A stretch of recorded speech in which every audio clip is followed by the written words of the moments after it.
Hey, it is January 7th, and you are at Litvak Leadership Live, and I am here with my special guest today, an old friend, Syl Masih. Hey, Syl, how you doing? I'm good, Sean. It's really good to see you after so many years, even if it's virtual. Even if it's virtual. Absolutely, Yeah. absolutely. Yeah, Syl and I go all the way back to, I think before we had children. Yeah. And I'm sure you know, based on your kid's age and my kid's age, I have a feeling our kids were our wives were pregnant at the same time when we were all at church together. So I believe so. Yeah, I think that whole group of folks in that time were of that age where we were all either had just started families or were starting families. Yeah. yeah. Yeah. I want to say at one point there in our Bible study class that we were all in, there had to be 9 women pregnant at one time. It was No just doubt. unbelievable. Yeah, I'm not sure. Yeah, but that was definitely true. There was lots of stuff, lots of babies, lots of families. Lots of babies, lots of families, lots of good stuff. So Syl and I today are going to talk about, we had a little chat yesterday to catch up, and we're going to talk about leadership from a perspective of helping people figure out the truth and learning how to follow, which after the events of yesterday certainly becomes interesting as to, you know, how to figure out the truth. So Syl, let's start with a simple question. How do you define leadership? Okay. I would say that it is coming alongside others and helping them figure out. I'm going to actually tie it into what we're talking about, how to figure out the truth. All right. So not whether it's in you're teaching them how to run a business or a ministry thing or just whatever it might be. It's just coming alongside somebody else and helping them figure it out, not pushing it on them. I think that's leadership because everybody has their opportunity to find the truth. Because if it's your truth, then more than likely there's a slant on it at some point because you're predisposed in some way to thinking. So I think that's what I would say is just coming alongside other people and helping them figure things out. So it's interesting you say your truth. I mean, I think that someone could say that is truth to me, which is equally as slanted. I mean, isn't there really only one truth? Yeah, absolutely. Absolutely. You know, in anything, it's either it's black or it's white. It's yes or it's no. It's either a truth or it's a lie. I remember, you'll probably remember this name, Ross Broadfuhr. Yes. Way back, right? Way back, absolutely. And he would draw a line on a board and he would ask you, say, so on this line, this is a lie, and then this is a truth over here. And so where would you put a white lie on this line? And we go, oh, over here or over here near the truth. And right. And then where would you put a just outright lie? Oh, well, over here by the lie, right? And then he would ask the question, so, but is a white lie a lie? Wouldn't that be all the way over here? Right. So that's that whole black and white truth. You know, there's really only one truth. And I think that's in leadership or discipleship or whatever you're doing, you can't tell people what truth is because they won't accept it thinking, hey, well, that's what you think. But if you lead somebody to the truth, okay, you ask the right questions. Well, what do you think? Why do you think that? Not in a way to question someone else's values or morals or anything like that, but just asking questions to help them unravel why they believe what they believe. So if you're leading someone to the truth, I mean, how does that work? I would see how that could work in sales. I see how that works in ministry. Which specific area are you talking about? Can you give an example of leading someone to the truth? Yeah. So we'll start with sales. Is that, I'm in sales. And so the truth, there's lots of stuff out there right now. I'm in the solar industry. Lots of folks coming in and telling all kinds of things about solar. So, some of them are selling snake oil, some of them are not. But how do you define what's going on with that? And how do you distinguish yourself from, hey, I'm the one that's telling the truth? Right. You can't really do that. So here's what I do with folks. I just walk them through the math. I walk them through the facts. Mm-hmm. I walk them through the details, not to the point to where I'm saying, hey, this is what we do and this is how it works. This is how solar works. Right. This is how you calculate how much it will produce. And this is how much it will cost. And if someone says that this solar system is going to do this much production, say, well, let's figure that out together. Is that a truth or a lie? Let's do the math. And just because the solar cells are only going to produce so much. That's exactly right. So let's just say it's a 350 watt solar cell. That means it's going to make 350 watts in 1 year. Right. And then you string a bunch of those together and it makes a solar array. And then you take a factor of production. Let's say it's 1.2. And you say, 3,500. Let's say that's 10 panels. 3,500 times 1.2 is, let's see here, math real quick. I'm not good with math. That's why we all have calculators on our phones now. Yeah. So, 3,500 times 1.2. So it says it's going to produce 4,200 watts in a year.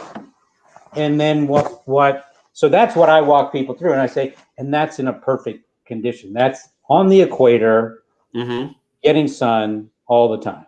Which doesn't happen. Doesn't happen. So I just walk someone through the math, the details, the facts, and had them write it down, had them go through the process, because I'm really teaching people about solar, how to be smart, how to understand what they're seeing, so that when they make a decision on whether I'm telling the truth, it's not because I said, yeah, I'm the truth teller. It's I gave you the tools to figure out what is the truth and what's a lie. So that would be in a sales scenario. Sure. So what do you do? And without, let's see if we can do this without getting left wing, right wing. What do you do? I think everyone would agree that for the most part, all of the mainstream media is repeating the same talking points over and over and over again. Is that truth? If someone continues to say it over and over again? So here's what I will say to that. Right now, we're in a point in our country, actually in the world, in communication, that we don't know what the truth is. And to get to the truth would require significant effort. Sure. To the actual real truth. And some of us, and the hard part with that is this, it's going to be very difficult for a lot of us to get access deep into that area where we can find the truth.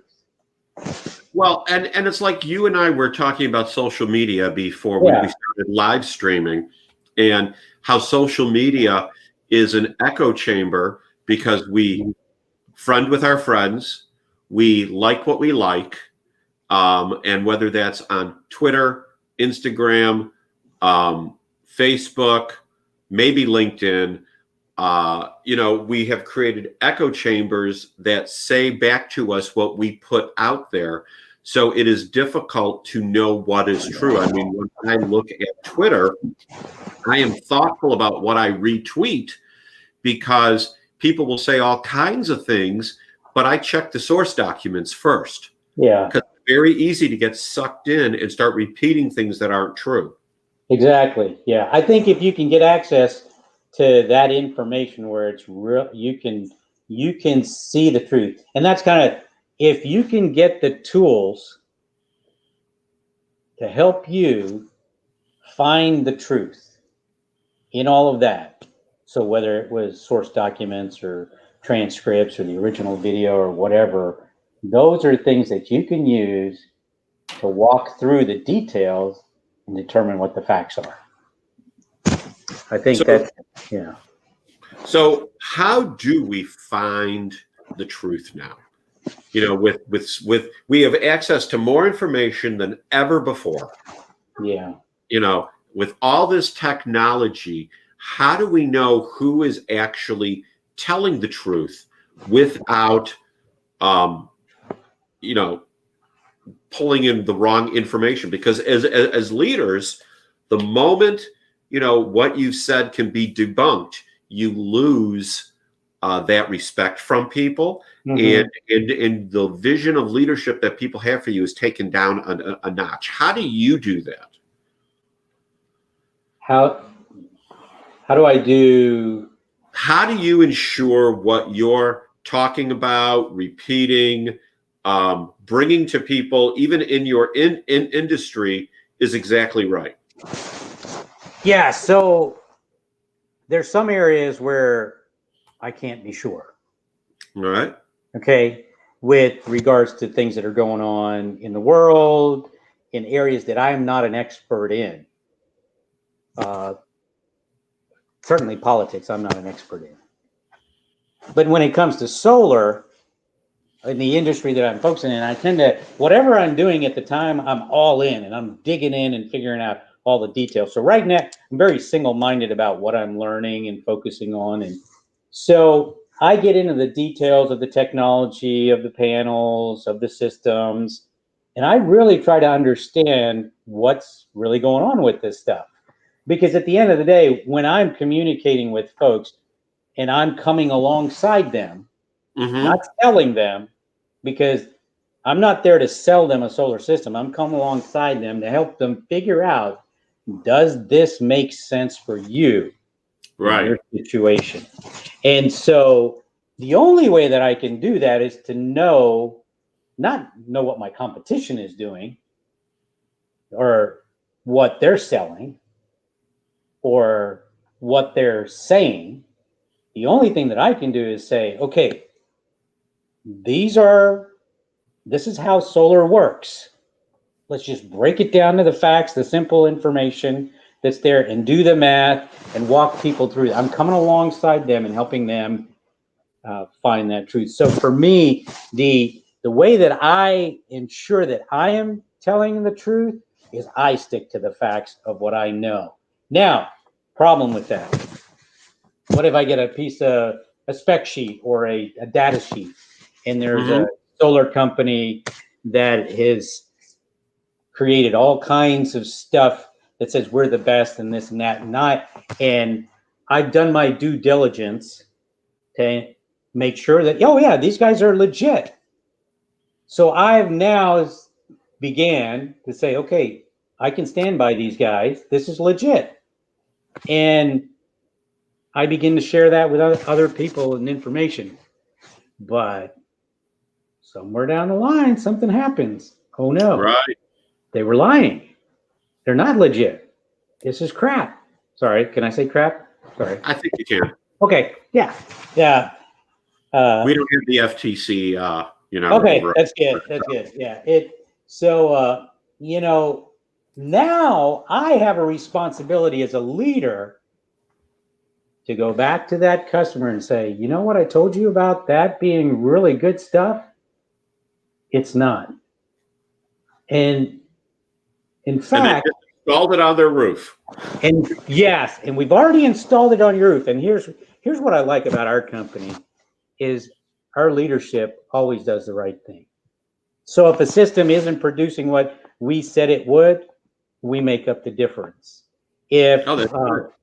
yeah, so but we are very conservative in what we're doing, and we do all the due diligence work to ensure we're taking readings, we're taking measurements, we're putting weather data in, we're taking all the data, the facts in, and then out of the other side of this solar engine, so to speak, spits out, this is what we think your system's going to make.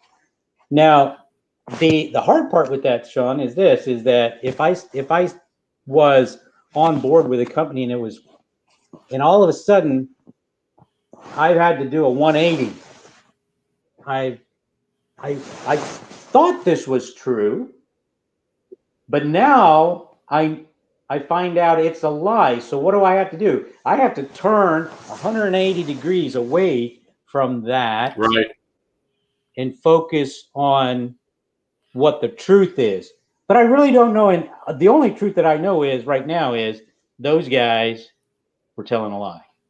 So now as a leader, I'm going to have to go to these folks and tell them, not. So I have a specific solar question for you. I had heard that in the not so distant future, and I heard this maybe a year ago, that solar's gotten to the point where you can actually get strips that are on the edges of shingles, that there's like a solar shingle. The whole thing is not solar, but there's strips that you can lay across your roof instead of the big cells.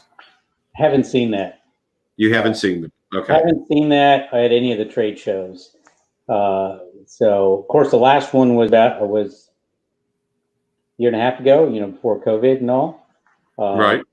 But then in all the tech articles and everything like that, haven't seen anything in all the journals that it would even resemble that.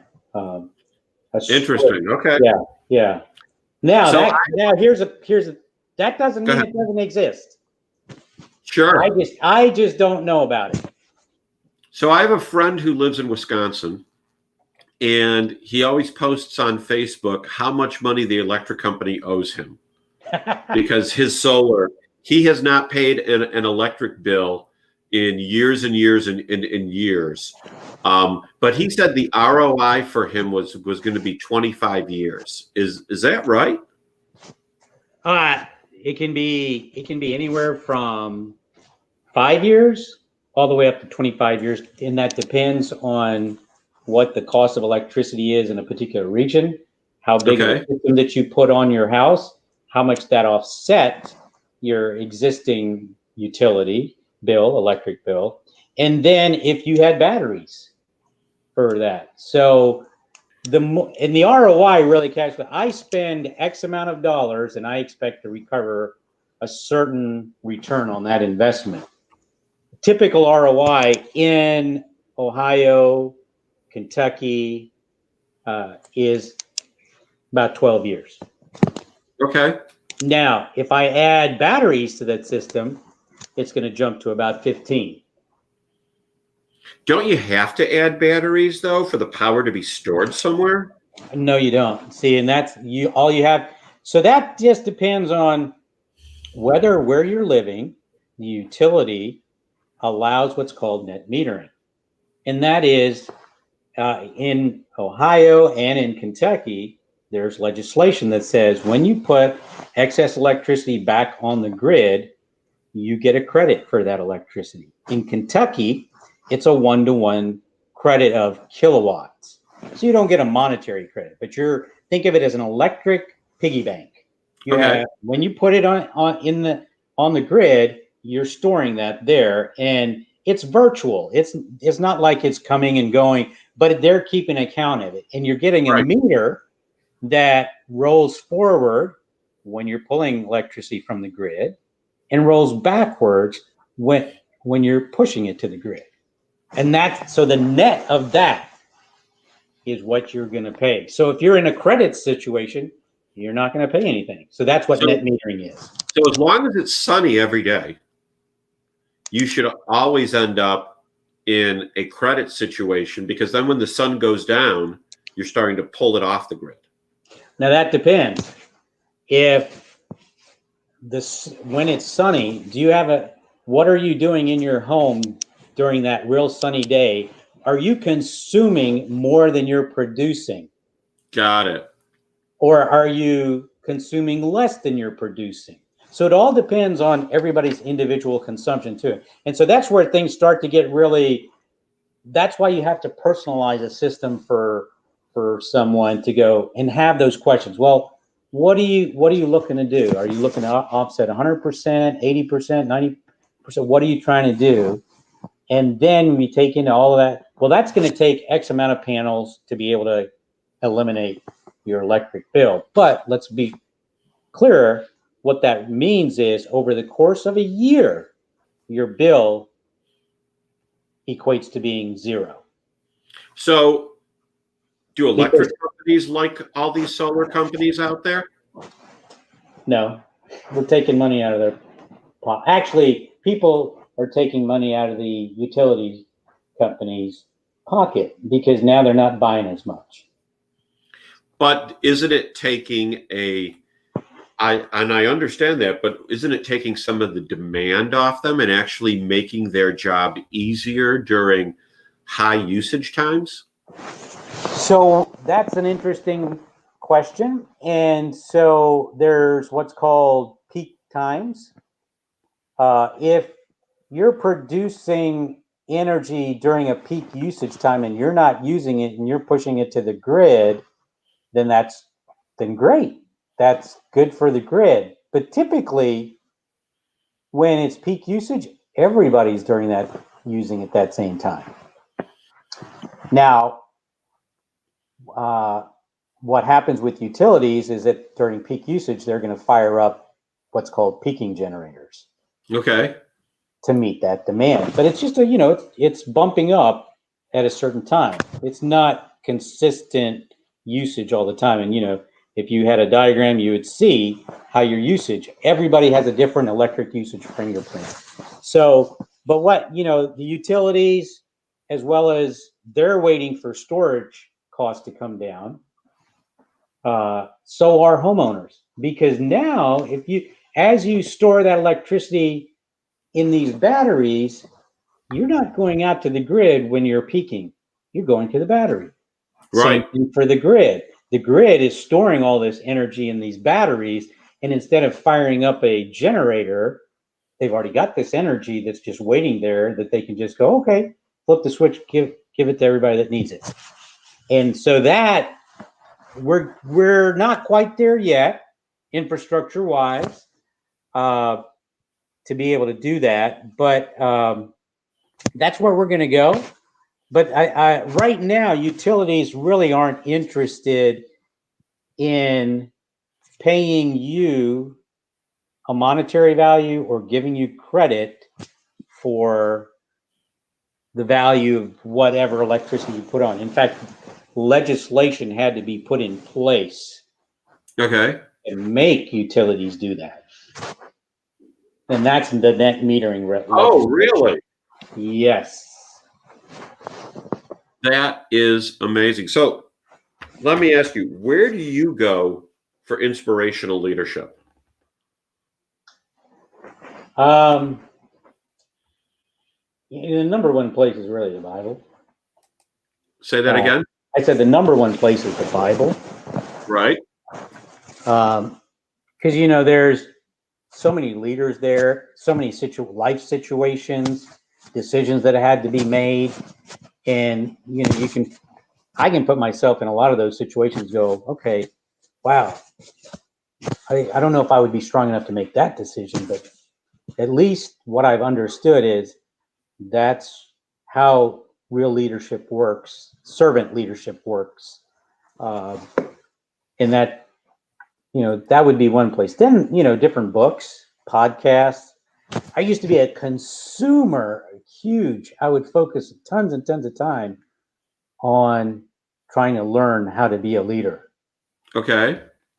All of these, but what I failed to do was learn how to follow. So talk about that a little. Yeah. So you can study all kinds of stuff about leadership. You can go to this podcast, read this book, do all that kind of stuff. And there's all these sayings or methods or processes that leaders are saying, hey, this is how you do this. This is how you lead.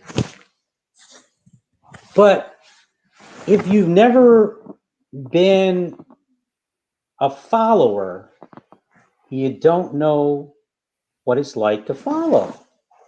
True. So I shared this with you earlier, in a men's Bible study many years. It's got to be probably 20 years ago. Probably so.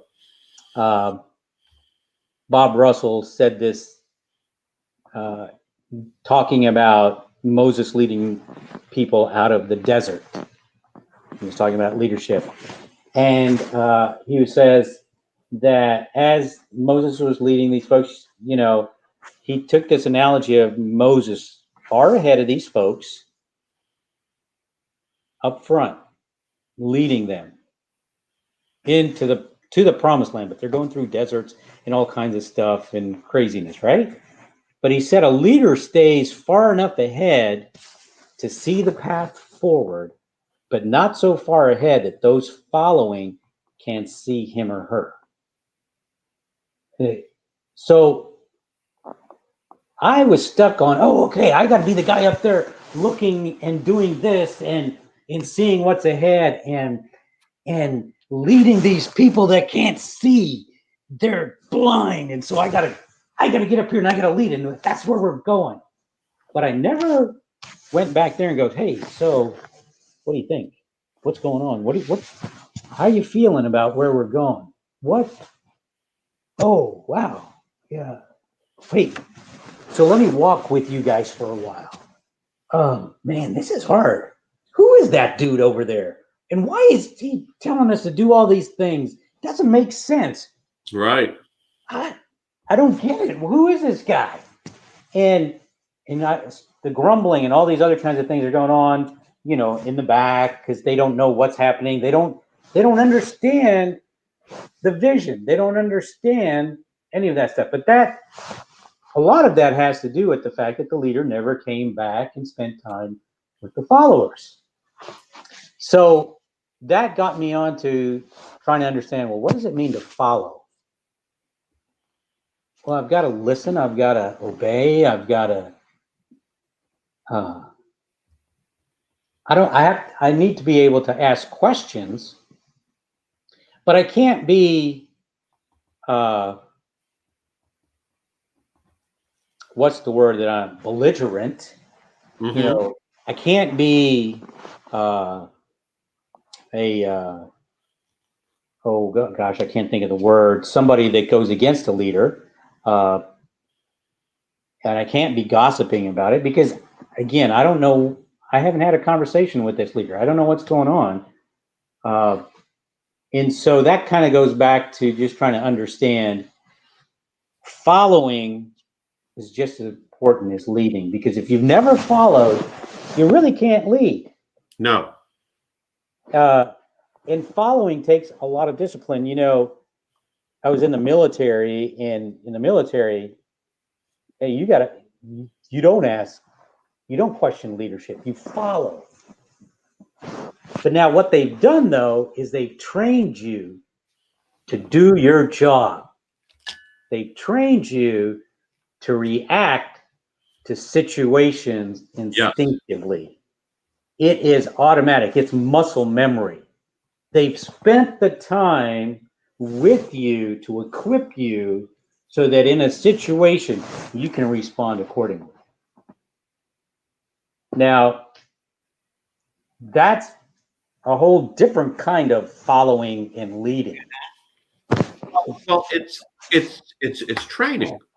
Yeah. I mean, training one's children as to how to respond, is the ultimate leadership responsibility. Absolutely. Quite frankly, because you are, training in the leaders of the future and filling them with foundation. Yeah, exactly. Yeah. I agree. So shockingly, we have gotten to 30 minutes already. Oh my gosh. It is Wow. that quick. So as we're winding down here, what words of encouragement, what words of edification, what words of leadership do you have for the current viewers or those watching on replay to send them off into the balance of the week?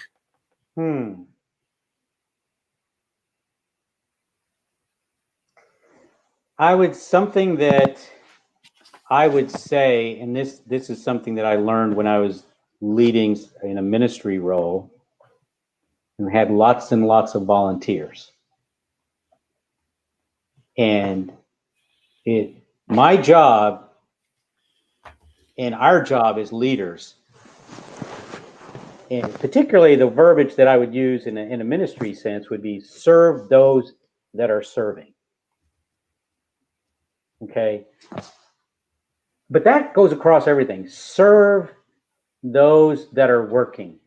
Serve those that are first line response. Whatever it is, right? Serve those that are underneath your organizational chart. Serve them. And I think that's really when they see that you're authentically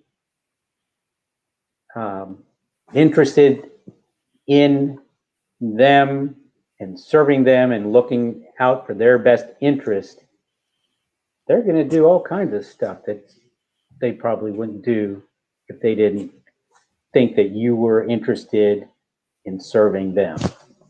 Otherwise, it's just a job. Otherwise, it's just a paycheck. It's, Greg Allen, I never understood this. He said, man, I've got the greatest job. I love coming to work. And I had never been in that position before. I was like, I don't get that. But I am now. I love what I'm doing. That's great. Best job. Because I finally figured out my job is to help people, not to help myself. I'm writing that down. I like that. Job is to help people, not yourself. All right. Wait, not yourself. Yeah. Got to write it quick enough, yet clear enough so I could read it. All right. Syl, thank you for being my guest today on Leadership Live. It was great catching up and hearing what you have to say about leadership. Sean, thanks so much. It was a pleasure and really quite a surprise that you would have even reached out to me to do this. So I'm honored, and I would say that even some of the things that we talked about has kind of got me excited again. So I think maybe that's what leaders do. They pump each other up too, right? They ask the right questions. They get each other motivated to continue to lead. So thanks so much. Appreciate it. Sharpening iron. Yeah. There. Oh, wait. Where did that come from? That's a good quote. Need to look that one up. That's a good quote. So, all right, everyone, that's Litvak Leadership Live for today. We'll be back tomorrow with another guest. Enjoy your day and be blessed. Bye now.